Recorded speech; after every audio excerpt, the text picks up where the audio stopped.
Extraterrestrials. Their existence has been debated for centuries. Are they out there, somewhere deep in space, or are they already among us? What might they look like? It is hard to visualize something that we haven't even seen. Let's consider a common manifestation, the gray alien. Named for their skin color, gray aliens have very human-like features. The reasons for this are not quite clear. Has humanity simply created this image because we can't fathom beings who look vastly different from us? Or are they descendants of us far into the future? Studying gray aliens is important for humans today as we search for any signs of extraterrestrial life. Not only would their existence indicate life existing in space, but it would indicate intelligent life.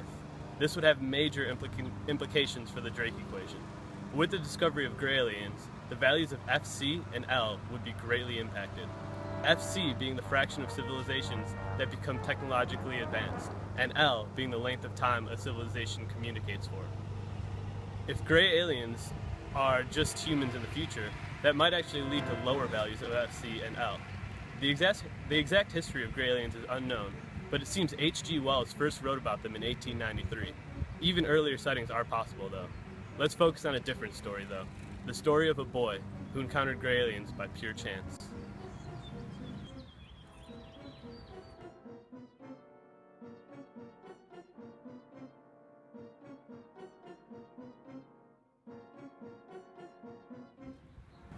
Hey, boy! Boy! Come here, I want to tell you something. Come up here, boy. Yeah, come up here, boy.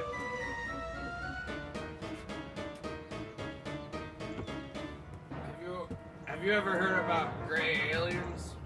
Don't think I have. Good. I'll teach you today. We're gonna learn all about them.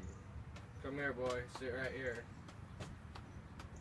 Don't need to worry. It's just me, old grandpa. This is what people believe the gray aliens look like. They come from UFOs, and do you see any resemblance between the gray alien and humans? Maybe a little. They look very much like humans, which is surprising for aliens. Do you want to learn more about why that might be? Sure. Alright. First, let's just think of the notion that these aliens are from outer space and they don't have any connection to humans. It might be plausible that aliens and humans look alike just because that's an evolutionary advantage. It's advantageous for anything to have hands, brains, and the same body proportion. That's just because how nature works. You understand, boy? I think so. Good. That's probably wrong. They're too similar. Now, let's think about the idea that all life comes from the same place. This idea is called panspermia.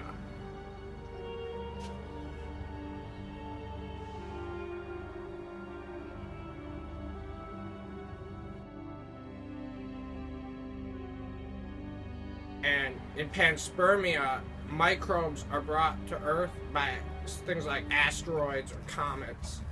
And in this case, we might evolve the same because we come from the same basic life forms. But I don't think that's really the case either. I think what's the real case is that humans are projecting ourselves into the future by creating these gray aliens. And the gray aliens aren't real at all, boy. Remember that. They're just projections of humans into a space-faring future.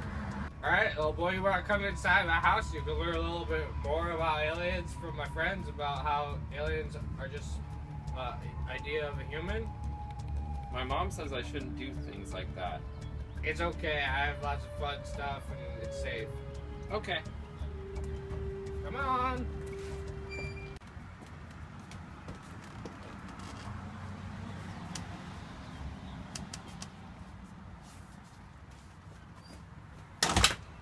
Little boy, meet my son.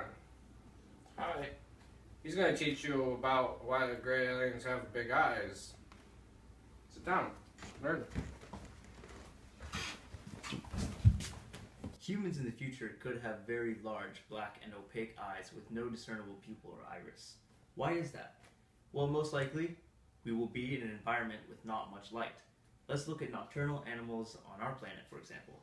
An owl's eyes can take up over half of its skull to allow more light into the retina. Many owls have tubular eyes as well, which fill up the eye socket. Therefore, they don't move their eyes with their socket, within their sockets like we do to look around at things. Instead, they move their entire head based on their neck. There are two main types of vision cells, rods and cones. The eyes of nocturnal animals don't have many cones, but rather they are packed with rods instead. This is because rods have a special photosensitive pigment called rhodopsin that allows for greater sensitivity in low light. The lack of cones causes color blindness, however. We might even have glowing eyes in the future because, have you ever seen a deer in the headlights? If you shine a headlight at a deer, you're going to see that their eyes glow. And that's because of a small membrane within their eye called the tapetum lucidum, which directly translates to bright carpet. The tapetum lucidum reflects light towards the retinas for added sensitivity to low light scenarios. What do we know about space?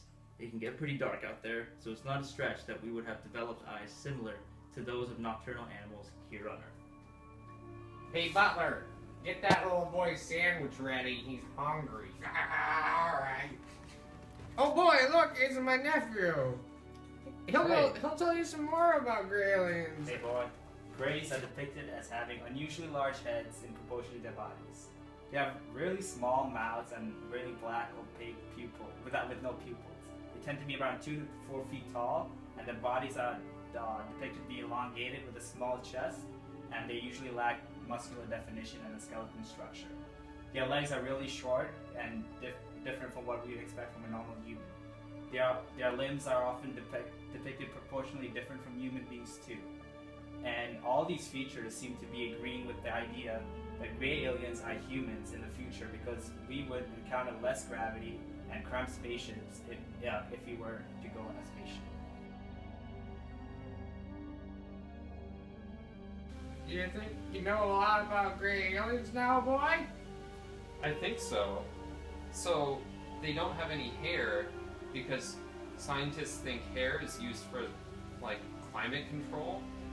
And if we're humans in space, or what became gray aliens, then they might not need the hair anymore because they're always in a spaceship or something else.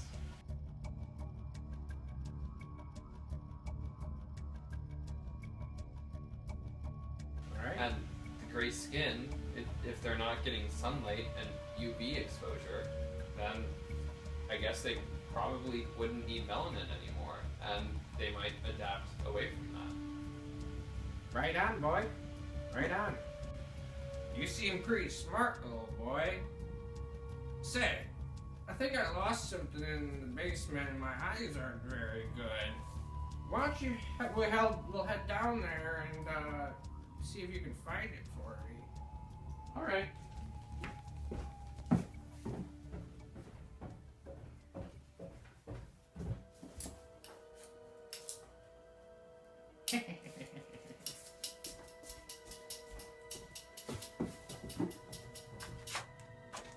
Help!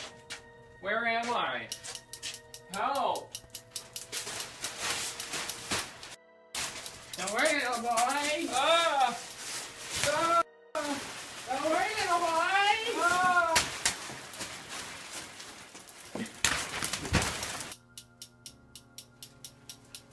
Little boy has good DNA. We'll get it out of him.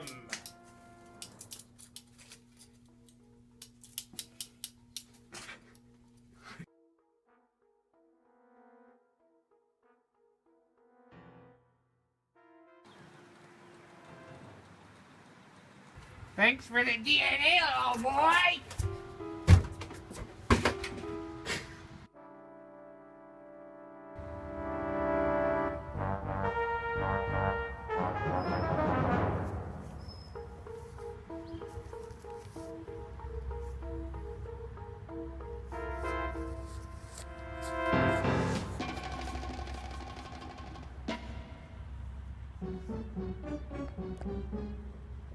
Gray aliens.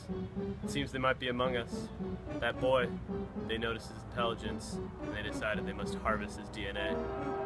Was it brutal? We can't say for sure. Is he in pain? He's alive now, and he walked away. Stumbled away, rather. But he could be okay. And gray aliens will continue to gain intelligence as they harvest more and more DNA.